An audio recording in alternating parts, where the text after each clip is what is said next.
Congresso americano apura envolvimento do FBI em ações de censura no Brasil.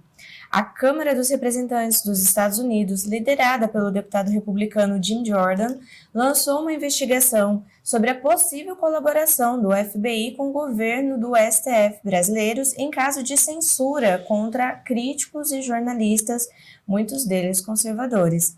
A investigação foca em ações judiciais no Brasil que têm restringido a liberdade de expressão.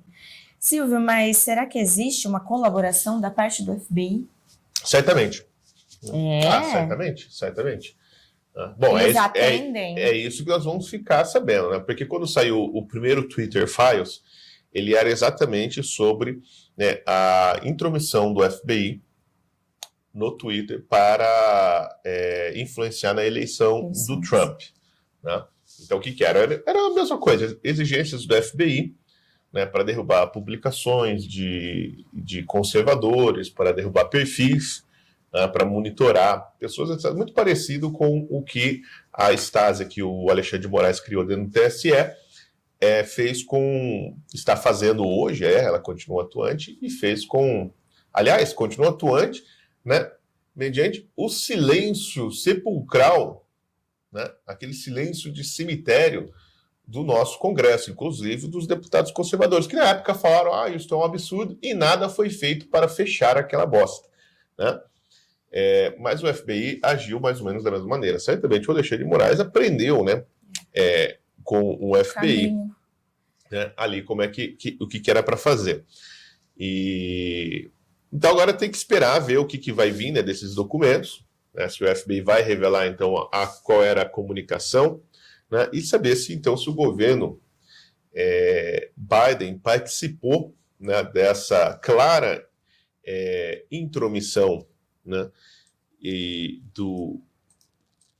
do Alexandre de Moraes na eleição brasileira. Porque e na censura. Porque qual que é o ponto aqui? O ponto é como a maior parte das denúncias, né, feitas pelo Twitter, né, ao Congresso americano estão relacionadas ao período eleitoral brasileiro, né, então é claro que essa intromissão, esses abusos do STF, né, promovendo a censura ilegal no Brasil, tiveram impacto sobre a eleição. Esse impacto foi decisivo? Não sabemos, não tem como medir.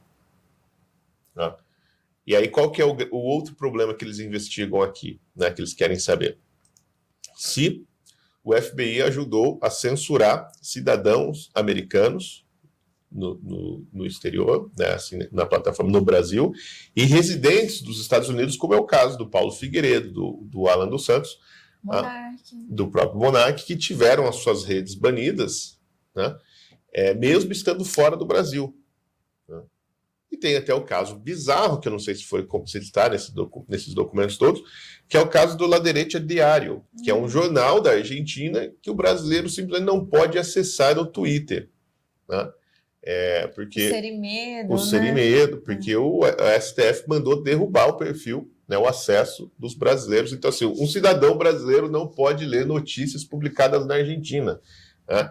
Agora, se o nome disso é censura, eu não sei. E veja, ela é uma censura bizarra, porque ela não é uma censura que proíbe o sujeito de publicar, porque ele pode publicar, o jornal dele está publicando lá, e continua publicando no Twitter, mas ele proíbe o brasileiro de acessar a notícia. Né? Então, é uma censura que não é como, por exemplo, a censura do regime militar, né, que proibia os jornais brasileiros de publicar as notícias que eram incômodas ao governo. É uma censura do tipo da China, que ela não é sobre o órgão de imprensa, né, mas é sobre o resto da população. Você pode até falar, a população que está proibida de saber o que você está falando. Lembra quando o Alexandre de Moraes mandou derrubar certos perfis do Instagram e do Twitter, no Telegram e no Twitter, certas comunidades, ele proibiu também, sei lá como, né, assim, na cabeça dele isso seria possível, o uso de VPNs, né? E estabeleceu uma multa de R$100 mil para quem usasse VPN para acessar o que as pessoas estavam dizendo, né? Para acessar o serviço, sobretudo do Telegram. Né? Agora, qual que é o problema? O Telegram tem o seu próprio VPN, né? É só você deixar ligado lá, podem tentar bloquear o IP, ele vai continuar funcionando, né? Pode tentar bloquear a rede no Brasil, vai continuar funcionando. né? Mas quem usasse o Telegram naquele período em que ele estava bloqueado pelo TSE, né, seria multado. Agora, qual que é o problema disso? O problema, então, assim, a punição não é na empresa. Não é a empresa que está sendo punida por não colaborar. São os usuários, porque se você usar o aplicativo dos caras, você que é o criminoso. Agora, qual é o crime? Qual é o crime? Usei um aplicativo. Né? E qual crime foi cometido? Eu mandei uma mensagem para minha mãe pedindo a receita daquele bolo de fubá cremoso. Sabe aquele que fica aquele cremezinho no meio que faz com queijo ralado? Né? Porque eu nunca lembro qual é a medida certa. Né? Porque eu sei que são sempre 2 xícaras de açúcar, eu acho que é muito. E toda vez eu fico na dúvida. Aí você manda a mensagem lá para sua mãe perguntando a receita, né, se está certo. E aí a Polícia Federal baixa na sua casa, né, toma o seu celular e te dá uma multa de R$100 porque você cometeu um crime. Então, assim, é óbvio que isso aí teve impacto sobre a eleição, e a questão é saber, né, se o FBI ajudou a censurar cidadãos americanos ou residentes dos Estados Unidos. Por quê? Qual que é o problema aí nisso agora? Porque lá, diferente daqui, né, a liberdade de expressão é levada a sério. Né? Ela está lá, na primeira emenda da Constituição americana, né, é o primeiro direito que todo americano tem. Aliás, não é só o primeiro direito, o país foi fundado justamente por isso, né, para garantir a liberdade de expressão e a liberdade religiosa de todos os povos, de todos os indivíduos, tá? Garantindo que o Estado jamais se intrometeria nessas questões. Então, é um crime muito grave, né, censurar pessoas nos Estados Unidos.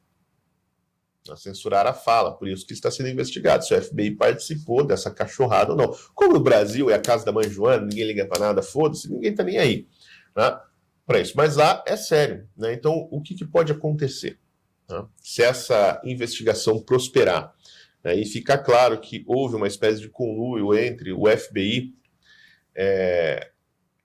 empresas de Big Techs e o governo americano, o governo brasileiro, o que vai acontecer? Certamente o Departamento de Estado vai tentar proteger não só os seus burocratas, quanto as empresas americanas.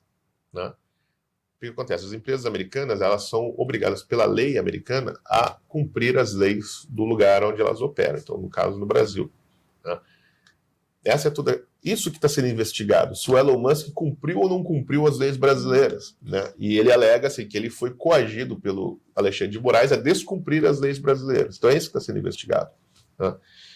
E qual que é o problema? Se o Alexandre de Moraes for concluído que o Alexandre de Moraes ou outras autoridades brasileiras coagiram cidadãos americanos e empresas americanas a descumprir a lei, no caso, censurar pessoas, o que acontece? Ele pode sofrer sanções. Como, por exemplo, aquilo que a própria... não é Elvira, como é o nome dela? Salazar lá? A deputada Salazar propôs, que né, tirar o visto americano do Alexandre de Moraes e proibi-lo de entrar nos Estados Unidos. Mas essa sanção pode ser aplicada a outros países também, que são aliados dos Estados Unidos. Né? Então pode complicar bastante a vida do Alexandre de Moraes. Certamente ele não está vendo tudo isso aí parado, né? A esquerda globalista já deve ter acionado os seus lobistas nos Estados Unidos para tentar frear isso aí de alguma maneira, né? Porque o problema, obviamente, não é Alexandre de Moraes, isso vai pegar mal para todo mundo que está fazendo isso está acontecendo no mundo inteiro, né? O Alexandre de Moraes é só mais um, né, empregado do Jorge Soros, e então já deve ter um lobby correndo para tentar frear. De qualquer maneira, né, a gente sempre fica animado, né, vendo um tirano ser pelo menos incomodado.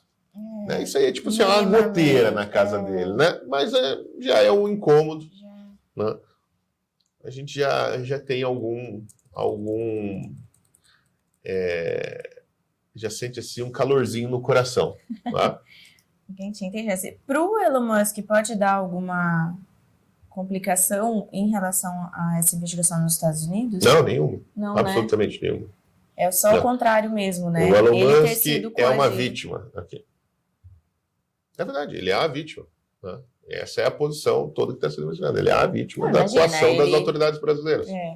Ele precisou afastar funcionários para protegê-los, não é? Exatamente. Ele e o Rumble são vítimas. Já a Meta e o Google São parceiros. São coniventes, né? Então é isso que está sendo investigado. Quer dizer, as outras plataformas ainda não foram convocadas a depor no Congresso americano, mas certamente serão. Né? Certamente serão, porque os documentos de posse do Congresso americano, né, deixam claro que as ordens não se limitavam ao Twitter. Né? O caso virou esse rebosteio todo porque o Twitter ousou não cumprir ou tentar empurrar com a barriga o máximo possível. Né? Apelar, etc. Até que percebeu que não tinha nem sequer possibilidade de apelação. Né? Agora, o que ficou claro também é que a Meta, né, o Facebook, Instagram, o WhatsApp e o Google, sobretudo no YouTube, aderiram plenamente às ordens, sem questionar se elas eram ilegais ou não. Receberam a coleira numa boa. Então é isso que está sendo investigado. E agora, né, a investigação deu mais este passo, né? Vendo se há alguma relação entre o Alexandre de Moraes e autoridades do FBI. Não.